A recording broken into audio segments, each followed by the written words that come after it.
Hey guys, welcome back to the Guilty as Charged podcast, training camp breakdowns. This is day 6. None of us were actually at training camp today.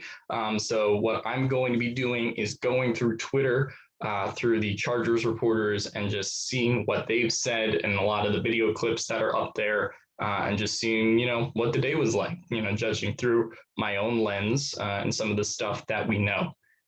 So first, let's get started. Tyron Johnson and Ryan Smith did not practice today. Tyron Johnson still dealing with an ankle issue.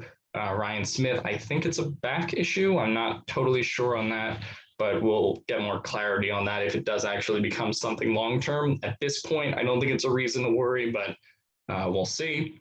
This also was a non-padded practice. Yesterday was a padded practice until it wasn't, because they took off the pads halfway through because of mix-up that today was actually supposed to be the first padded practice. So there should be pads on Wednesday. That being said, I'm not sure. So that was a bit of a mix-up on the part of Tom Telesco, and I don't know who exactly that falls on, but Tom Telesco did take responsibility. Let's talk about this clip.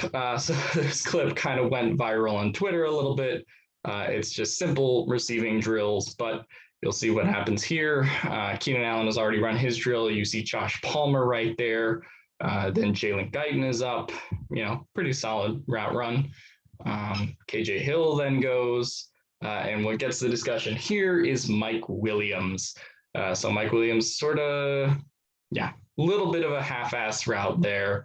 And Tyler started the conversation on Twitter about Mike Williams's route running, and it sort of blew up to where it has. You just see he's kind of a step slower here. If you want to compare it to what Keenan Allen and Josh Palmer do, certainly at the beginning of this clip, that intensity in the route run just wasn't there. Now, I think we knew going into training camp that Mike Williams was not the best route runner, right? I mean, we've said it a bunch of times on the podcast, but my problem with Mike Williams not being a better route runner is specifically what he's getting paid, the fact that he's in a contract year, and the fact that the coaching staff envisions him as an X receiver a la Michael Thomas. If it wasn't for those things, I don't think him being just a jump ball receiver or just a height, kind of beat you on the boundary receiver would be such an issue. But because they want him to be Michael Thomas, and because they have these visions of him, and he is a height and physical beast, right? Like the person is there, right? There's a reason Mike Williams got drafted in the first round. Ultimately, he is a skilled receiver, but with a big body in particular. But the route running just hasn't really developed, and it doesn't seem like he's really putting in the effort to develop it at camp. Of course, I don't know what he's doing behind the scenes. None of us really do. But it is a bit frustrating to see this when, Mike Williams is up for a contract extension. There will be some considerations there. And the Chargers are still just kind of in the zone of like, we're not sure if you're the guy. So that's the disappointing thing when we're talking about this guy as potentially an X receiver or someone who's supposed to become Michael Thomas, which are both things the coaching staff said in the name of accountability, right? Like that's just the reality. This was from Ryan Dyrud, who was at training camp. So he said, groupings and individual drills can tell you something. Wide receiver groups without Tyron Johnson practicing were Allen, Williams, Palmer, Guyton, and Austin Proehl. So does Austin Proehl have a lead when it comes to wide receiver 6 over the field and guys like KJ Hill? That'll be interesting to watch. I wouldn't take this to mean everything. I don't think this means that Austin Proehl will outwardly make the roster, but it is something to watch going forward, especially since Tyron Johnson didn't practice today, and this was what they decided to throw out there. And this was, again, more Keenan Allen routes, right? We know what Keenan Allen is as a route runner. Jalen Guyton also kind of running some routes against the air here, sort of a cut-in back route. Josh Palmer runs a good route here, but this was actually just not a great throw, and just sort of, he still caught it, but out of bounds. Trey McKinney has a little bit of burst here. Nice route run. So this is when we started to get into trouble with the Mike Williams stuff. Donald Parham here, But yeah, this was actually a really impressive rep of Larry Roundtree beating linebacker Cole Christiansen off the jump. So let's get that one. Sorry for the video quality, but yeah. So that was a good little run for Larry Roundtree as someone who is thought of to be more of a rushing back. I thought that was a good rep for him. Yeah, and as Ryan Dyrud does say here, running backs need to be able to catch the ball down the field, not just in the backfield, but downfield too. So that's something to watch as Jackson, Kelly, and Roundtree kind of fight. As of now, I do sort of think they'll keep all four running backs, but the difference if they do keep three will be sort of who's the worst receiving one, or at least I would think about it in that context as of now. So yeah, there was Austin Eckler versus Drew Tranquil was kind of a fun clip here in moment. Both of those guys, you know, iron sharpens iron kind of stuff. Looks like Drew Tranquil got to him there, but that's kind of nice. Guyton did get, I guess, a little bit nicked up, but it seems like he was okay.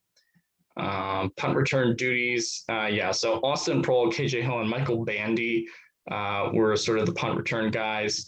I think it's going to be Austin Proehl as the punt returner. He's been seemingly the most consistent guy in camp. Again, I haven't been there, but from what you hear from everybody, it's really a battle between Proehl and Hill. And as of now, I think it does lean Proehl. And also here's Proehl getting involved as a receiver. Justin Herbert hits wide receiver Austin Proehl for a touchdown during 7-on-7 from Fernando Ramirez. So I think when you combine the fact that Austin Proehl entered the day as wide receiver 6 without Jalen Guyton there at practice, plus, you know, what he actually did on special teams, it was a good day for him, all things involved. So, you know, certainly stock up on Austin Proehl. We did have Asante Samuel getting on some first team action during 11-on-11, had a nice bat down into the end zone. So you start to see, you know, we had a lot of those concerns about whether Asante Samuel was working with the first team, would it be face on? I think that's still a bit of an open-ended question. But you do see Asante Samuel getting some nice first team action. This was really fun, really fun rep here between Derwin James and Keenan Allen. As you'll see, Derwin James kind of undercuts that one and breaks it up. And then Keenan Allen and him continue battling that one. You know, Keenan Allen gets a little bit of the best of him, but they're both kind of going back and forth. And yeah, love what Austin Gale said, right? We all deserve a healthy Derwin James. I did write a Derwin James article if you want to check that out about him being the green dot kind of in the rotation. So yeah, Derwin James and Keenan Allen battling is always fun. It was fun last year. Just hope Derwin James stays healthy, as we all do.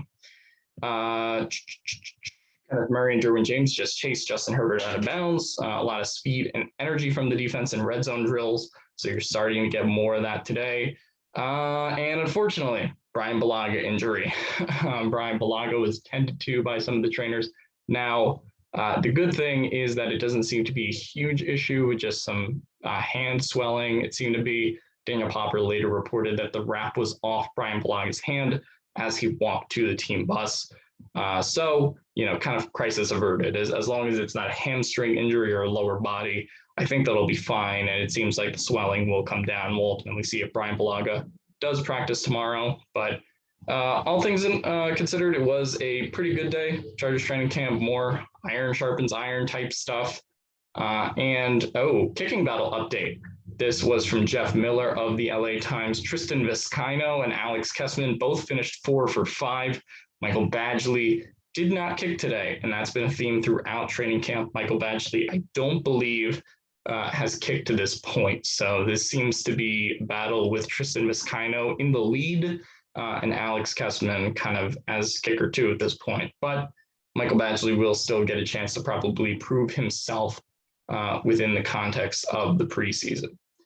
So it looks like crisis averted with Bryan Bulaga. I was very concerned when it did come to that injury, but I don't think that's a big deal to watch going forward. So that was Chargers training camp day 6 through the eyes of the reporters, secondhand through the eyes through me. So hope you guys enjoyed it, and I'll see you guys in the podcast tomorrow.